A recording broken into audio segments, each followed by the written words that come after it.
The invitation arrived on a Tuesday, slipped under my apartment door like a secret. Cream-colored cardstock, elegant calligraphy, the kind of wedding invitation that costs more than most people's monthly grocery budget. But it wasn't addressed to me. It was addressed to my neighbor, Sage Whitmore, apartment 4B. I held it in my hands for exactly 17 minutes, I counted, before I opened it. The wax seal cracked like old bones. River Mason and Dakota Sterling request your presence. My sister's name. My best friend's name.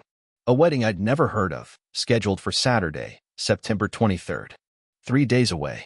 I sat on my kitchen floor and laughed until I couldn't breathe. The first crack in reality had appeared 6 months earlier, though I didn't recognize it then. River had stopped returning my calls with her usual promptness. When we did speak, her voice carried a distance that had nothing to do with geography. She lived 20 minutes away in downtown Boulder, close enough that we'd always been impromptu visitors in each other's lives. Close enough that silence felt like violence. I've been busy, she'd say when I pressed. Work's crazy. You know how it is. But I didn't know how it was. River worked as a yoga instructor at 3 different studios, her schedule as fluid as the mountain streams that ran through our Colorado town. Busy wasn't a word that belonged in her vocabulary. Dakota's behavior shifted too, though more subtly. He'd been my closest friend since college, the kind of person who knew my coffee order and my deepest fears in equal measure. We bonded over late-night conversations about art and existentialism, over shared books and mutual friends. He understood me in ways that felt rare and precious. But suddenly, our Tuesday coffee meetings began to evaporate. Rain check? He'd text, followed by vague excuses. When we did meet, he seemed distracted, checking his phone more than usual, his eyes not quite meeting mine.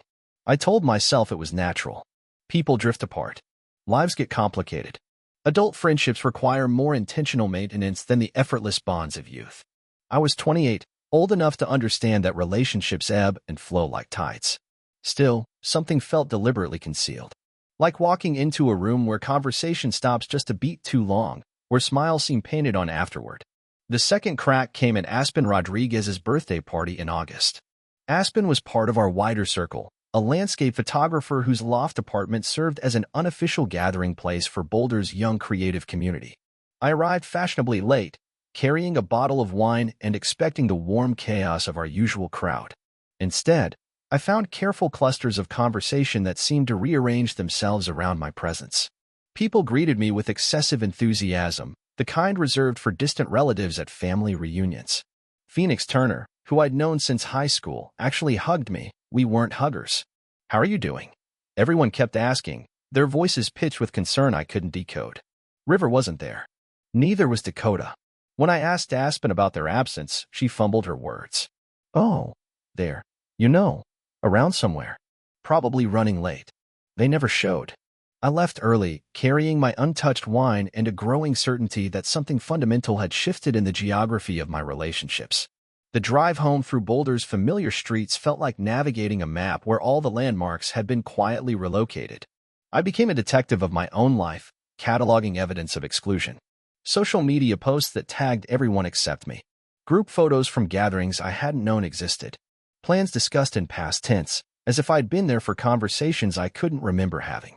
The third crack was a photograph on Instagram. Sage had posted it 3 weeks before the invitation appeared. A sunset hike at Chautauqua Park, 6 people I knew well, including River and Dakota. The caption read, "Perfect day with perfect people, #blessed, #found family." I studied their faces with the intensity of a forensic analyst. River's arm was draped around Dakota's shoulders with casual intimacy. Nothing unusual there. They'd been friends for years, introduced by me, actually. But something in their body language suggested a deeper connection, a shared secret that excluded the photographer and, by extension, everyone else viewing the image. I screenshotted the photo and enlarged it, searching for clues in pixels and shadows. Dakota wore a ring I didn't recognize on his left hand. River's smile seemed different, more knowing, like someone harboring beautiful news. The fourth crack was my own paranoia, I thought. Maybe I was imagining patterns, creating conspiracies from coincidence. Maybe my increasing isolation was self-imposed, a defensive response to changes I was unwilling to accept. But the invitation proved I wasn't paranoid. I was being systematically excluded from something that should have included me above everyone else. River was my only sister. We'd shared a bedroom until I was 16, told each other everything, fought over clothes and boys, and whose turn it was to load the dishwasher. She'd been my maid of honor when I'd briefly married Mason Webb straight out of college, a union that lasted exactly 8 months but created bonds that felt permanent. Dakota was supposed to be different from every other man I trusted. Our friendship predated romance, built on mutual respect rather than attraction. When I confessed my feelings for him 2 years ago, he'd been gentle but clear about maintaining boundaries. "You're too important to lose," he'd said, and I'd respected that, had rebuilt our connection on platonic ground that felt stable and sacred. The idea that they'd found each other, fallen in love, and decided to marry without telling me wasn't just hurtful. It was incomprehensible. It violated everything I thought I understood about my place in their lives and their place in mine. I spent Wednesday researching wedding venues in Boulder County. The invitation mentioned the usual place, which meant nothing to me but suggested familiarity among the intended guests. I called 14 venues before finding one that confirmed a Mason Sterling wedding for Saturday. "Oh yes," the coordinator said brightly. "Beautiful ceremony. Very intimate. About 40 guests. 40 guests. My sister's wedding would host 40 people, and I wasn't one of them." Thursday, I drove to every bridal shop in Boulder and Louisville, searching for the perfect dress. Not perfect for a wedding, perfect for revenge. I needed something that would make a statement without requiring words, something that would turn their intimate ceremony into performance art. At Bella's Bridal Boutique, I found it, a vintage-inspired gown with delicate lace sleeves and a train that whispered across hardwood floors. The kind of dress that commanded attention, that made photographers instinctively adjust their focus. "It's stunning," the saleswoman gushed. "When's your big day?" "Saturday," I said, which was technically true. She mentioned alterations, but the dress fit perfectly, as if it had been waiting for me. As if this moment had been predetermined, written into the fabric of fate long before I discovered the invitation. Friday night, I practiced. I stood in front of my bathroom mirror wearing the dress, rehearsing facial expressions. Not angry. Anger would give them power over my emotional state. Not sad. Sadness would invite pity and explanations I didn't want to hear. Instead, I practiced serene confidence, the expression of someone who belonged exactly where they were. I imagined walking down the aisle, timing my entrance for maximum impact. Not early enough to disrupt the processional, not late enough to seem like an afterthought. I would arrive during the exchange of vows, when everyone's attention was focused forward, when my presence would ripple through the assembled crowd like a stone dropped in still water. The plan was simple: appear, observe, and leave. Let them explain my presence to their guests. Let them wonder how I'd learned about their secret. Let them live with the knowledge that their attempt to erase me from their most important day had failed. Saturday arrived with the kind of crystalline clarity that only Colorado autumn can provide. The aspen trees blazed gold against an impossibly blue sky, as if nature itself had dressed up for the occasion. I drove to Chautauqua Park with my windows down, breathing air that tasted like possibility and revenge. The venue was exactly what I'd expected: rustic elegance, mountain views, the kind of setting that would photograph beautifully for their social media announcements. Cars filled the small parking area, license plates revealing guests from Denver, Fort Collins, and a few from out of state. People I should have recognized, should have helped invite, should have celebrated alongside. I parked at the far edge of the lot and checked my reflection one final time. The dress transformed me into someone I barely recognized, someone powerful, mysterious, untouchable. I looked like a bride, but I felt like an avenging angel. The ceremony had already begun. I could hear River's voice carrying across the meadow, speaking words I couldn't distinguish but recognized as vows from their cadence and emotion. I followed a dirt path toward the gathering, my heels sinking slightly into earth still soft from recent rain. 40 guests arranged in neat rows, their backs to me, their attention focused on the couple standing beneath an arch of white flowers and greenery. River wore a simple but elegant dress in champagne-colored silk, her dark hair arranged in loose waves that caught the afternoon light. Dakota stood beside her in a navy suit, his expression serious and tender. They looked happy. They looked right together. They looked like two people who'd found something worth celebrating, worth committing to, worth building a life around. And seeing them like that, genuinely, obviously in love, made my presence feel suddenly ridiculous. I stood at the edge of the gathering for several minutes, long enough to register familiar faces among the guests. Our parents sat in the front row, my mother dabbing her eyes with a tissue. College friends, yoga studio colleagues, people from Dakota's art world connections. Everyone who mattered to them, arranged in careful rows like flowers in a garden. Everyone except me. But as I watched, something strange began to happen. Several guests turned in their seats, following some disturbance I couldn't identify. A murmur rippled through the crowd, starting from the back and moving forward like a wave. River's voice faltered mid-sentence. Dakota's eyes widened, not looking at his bride but beyond her, towards something or someone behind the officiant. I followed their gaze and saw her. Another woman in white, standing at the opposite edge of the ceremony area. Her dress was nearly identical to mine, vintage lace, fitted bodice, flowing train, but she wore it with the confidence of someone who belonged there. She wasn't hiding or skulking or making dramatic entrances.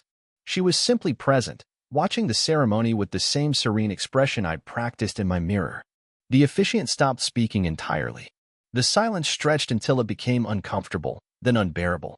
River looked from the mystery woman to Dakota, her face cycling through confusion, recognition, and something approaching horror. "Who is that?" Someone whispered loudly enough for everyone to hear. Dakota's face had gone pale. He took a step backward, then another, as if physical distance could resolve whatever situation was unfolding.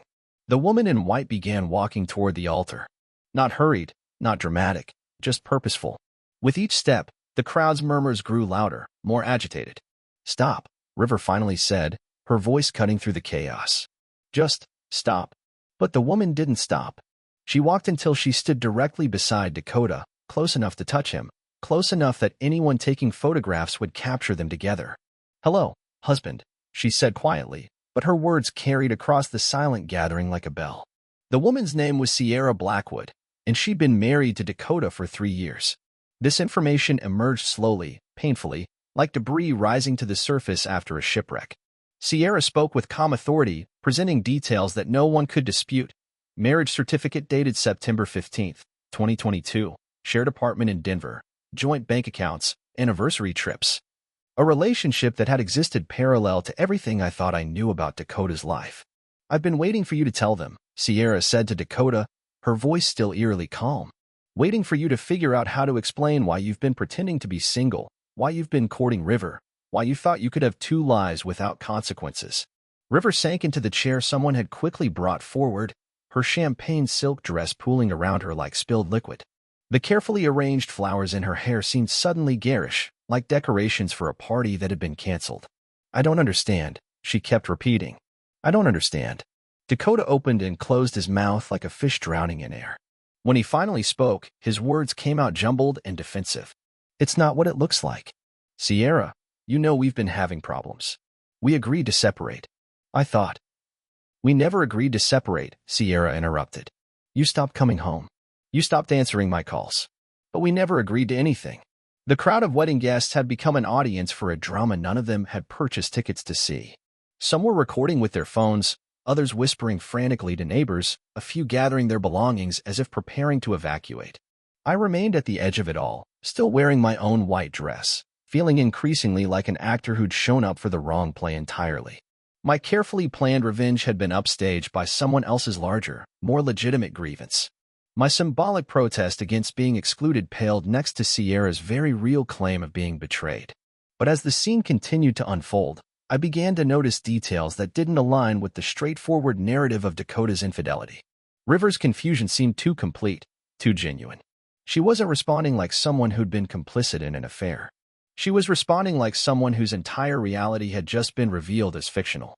And the wedding guests, I began to recognize fewer faces than I'd expected. These weren't all people from our shared Boulder circle. Many were strangers, older adults who looked like family members, people who seemed to know Sierra rather than Dakota. "How long have you known River?" Sierra asked Dakota, and her question felt pointed in a way that suggested she already knew the answer. 2 years, Dakota said automatically, then corrected himself.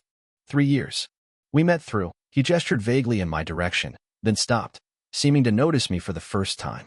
His face went through several expressions in rapid succession: surprise, confusion, recognition, and something that looked like relief. "Ren," he said, my name carrying across the silent gathering. "Thank God you're here. You can explain." You can tell everyone what's really happening. Every head turned toward me. 40 pairs of eyes plus Sierras, plus Rivers, plus Dakotas, all waiting for me to provide some explanation that would make sense of the chaos unfolding around us. But I had no explanation. I had questions, growing by the second, multiplying like cells dividing. Who was Sierra Blackwood, really? If she'd been married to Dakota for 3 years, why had I never heard of her? Why had none of our mutual friends ever mentioned her? Why did she know details about the wedding that I, Dakota's supposed close friend, had been kept ignorant of? And if Dakota was married, why had River believed she was free to love him? Why had their relationship developed over months of coffee dates and hiking trips and shared confidences if he had a wife waiting at home? Unless River hadn't been dating Dakota at all. Unless I'd misinterpreted the photographs, the body language, the casual intimacy I'd observed. Unless the real story was something else entirely. The truth emerged like sunrise, gradually, then all at once, illuminating a landscape I'd been navigating in darkness. River wasn't marrying Dakota. She was marrying someone named Dakota Sterling, a man I'd never met, never heard of, never seen before in my life. The Dakota I knew, Dakota Williams, my friend from college, my Tuesday coffee companion, the man I'd briefly loved and learned to love differently, had nothing to do with this wedding. He wasn't supposed to be here at all. But somehow he was here, standing at an altar intended for someone else, wearing a navy suit that looked rented, carrying himself with the nervous energy of a man trying to improvise his way through a situation he didn't understand. And Sierra Blackwood wasn't his wife. She was River's friend from yoga teacher training, a woman who'd been asked to help stage an intervention. The real intervention wasn't about Dakota's supposed bigamy. It was about me. "Ren," River said softly, rising from her chair and approaching me with the careful movements people use around wounded animals. "Honey, we need to talk." The wedding guests began to disperse, gathering their belongings and murmuring apologies as they realized they'd witnessed something too private, too painful for public consumption. But several people remained. My parents, River's future in-laws, a woman I now recognized as Dr. Aspen Martinez, the psychiatrist I'd been seeing for the past 6 months. 6 months. The same amount of time that my reality had been developing cracks. "There is no wedding," River said gently. "There never was a wedding. We've been trying to find a way to help you, to get you to see that some of the things you've been believing aren't based in reality." The white dress suddenly felt heavy, like armor I could no longer carry. The autumn air felt sharp against my skin, raising goosebumps along my arms and making me aware of my own vulnerability. "But the invitation," I said, pulling the cream-colored cardstock from my purse.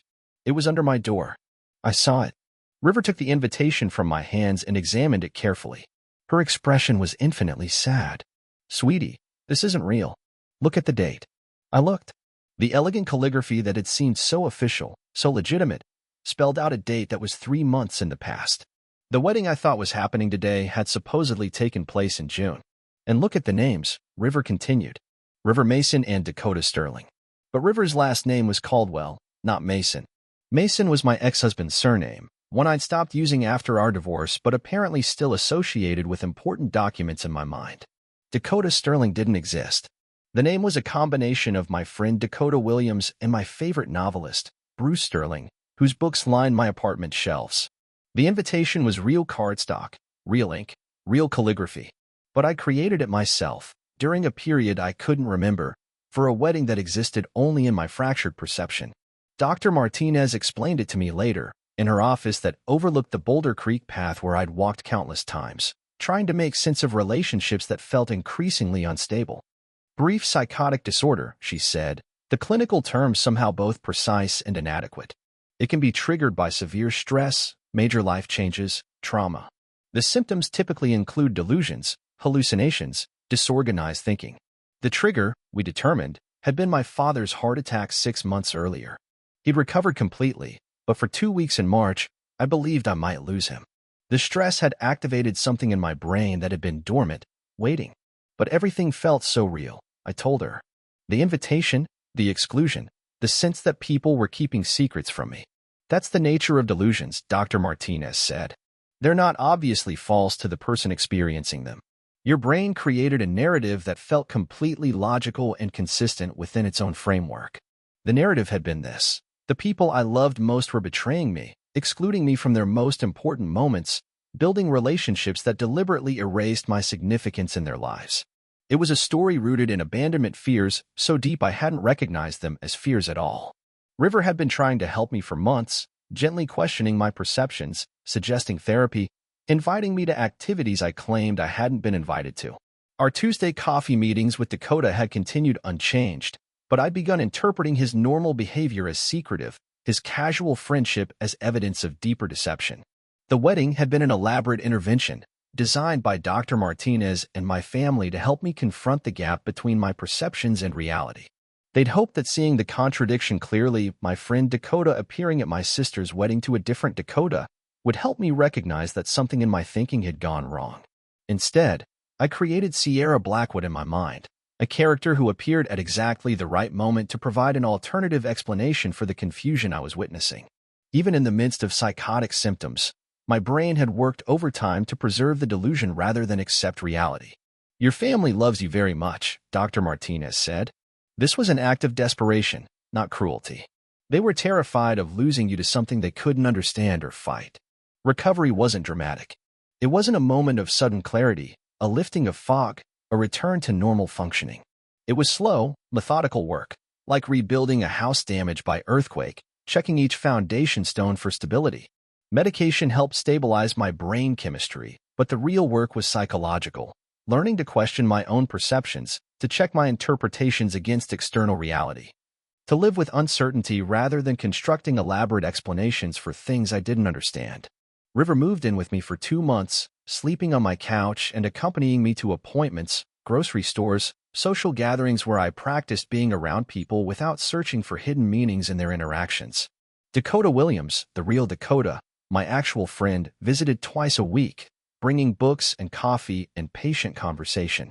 We talked through the past 6 months from his perspective, helping me understand which events had been real and which had been products of my altered perception. "I knew something was wrong," he said during one of these conversations. "But I thought maybe you were depressed or going through something you didn't want to talk about. I never imagined that I was losing my mind?" I finished. "That your brain was working so hard to protect you from something that it created an entire alternate version of reality," he corrected.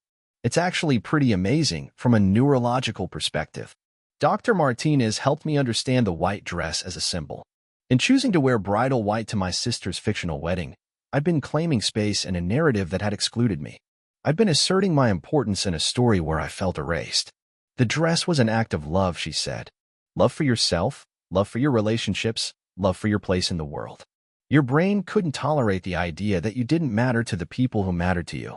6 months later, River did get married to Marcus Webb, a renewable energy engineer she'd met at a climate action rally. Their relationship had developed during the period when I'd believed she was secretly involved with Dakota, but I'd been too focused on my own narrative to notice the real signs of her happiness. I was her maid of honor, a role I'd always assumed would be mine but had never actually been promised. The wedding was small, intimate, held in the backyard of our childhood home with family and close friends. I wore navy blue, a dress River and I chose together during a shopping trip that felt like reclaiming normal sisterhood. I gave a speech that made people laugh and cry in appropriate measures. I danced with my father, who had recovered completely from his heart attack and seemed determined to make up for lost time. Dakota Williams brought a date, Anna Lou, a photographer he'd met at an art gallery opening. They were still in the early stages of their relationship, but something about their body language suggested potential permanence. I felt genuinely happy for him, without the complicated undercurrents that had once made our friendship difficult. Dr. Martinez attended as River's guest, part of the extended chosen family that had helped us navigate crisis together. Seeing her outside the clinical setting, laughing at my father's terrible jokes and complimenting my mother's flower arrangements, helped me understand that healing doesn't happen in isolation.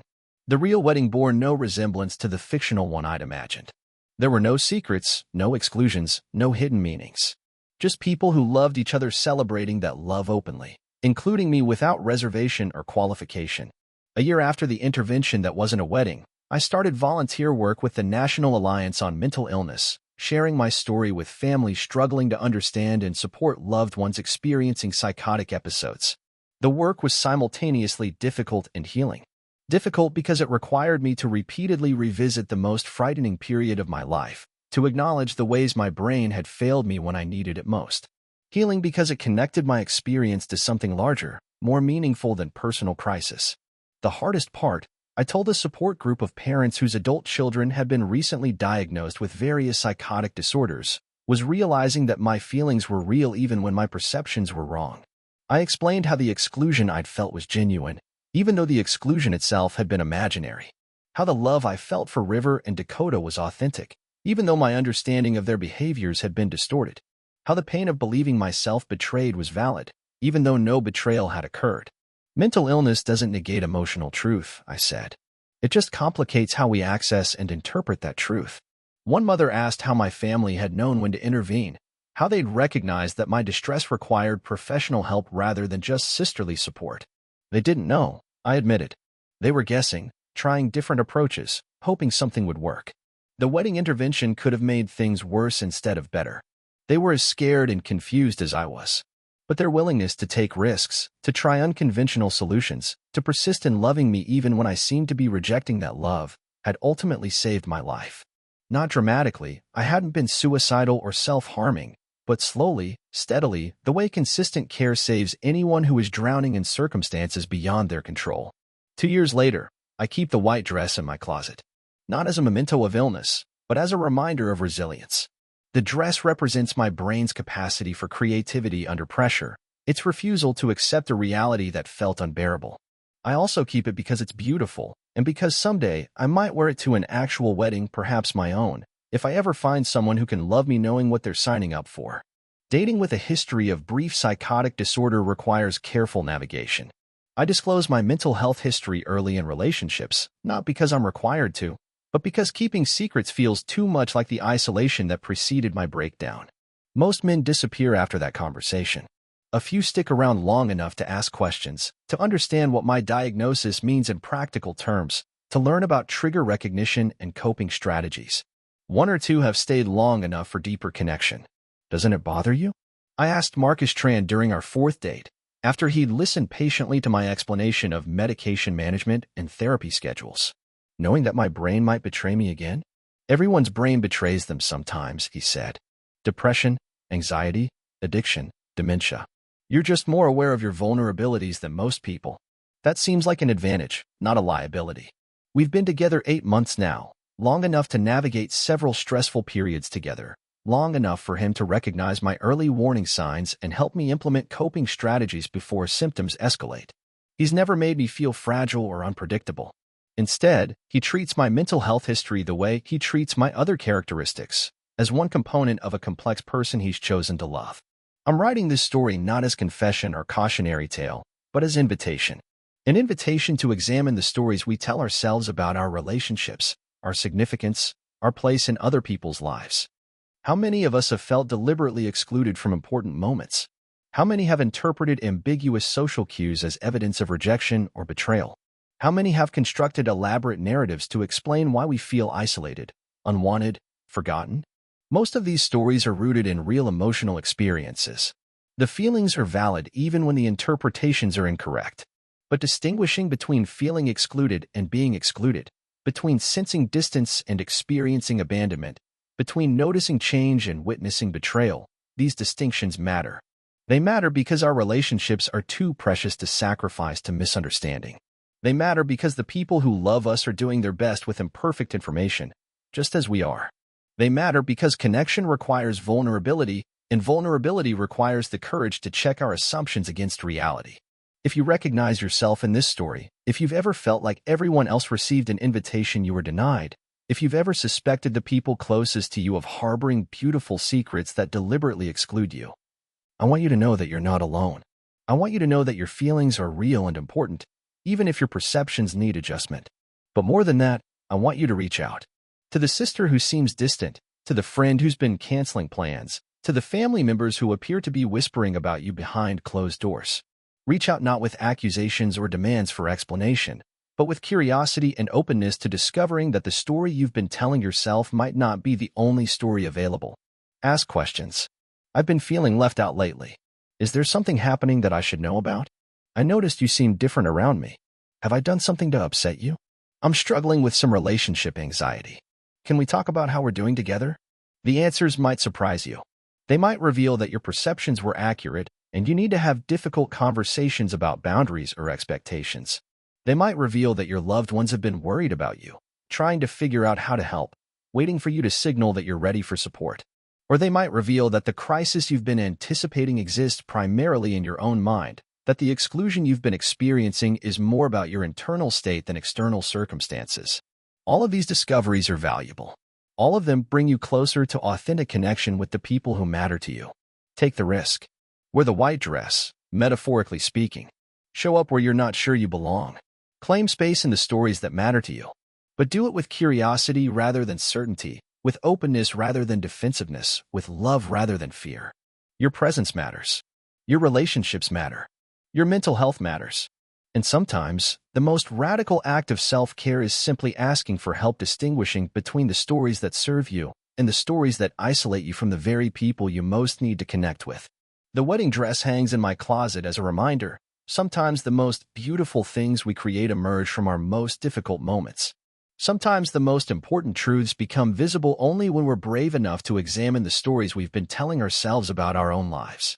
Sometimes showing up uninvited is exactly what everyone needed, even when no one knew they needed it. What stories have you been telling yourself about your relationships? What invitations might you have missed, not because you weren't included, but because you couldn't see past your own fears of exclusion? What would happen if you showed up, really showed up, in your own life? The people who love you are waiting.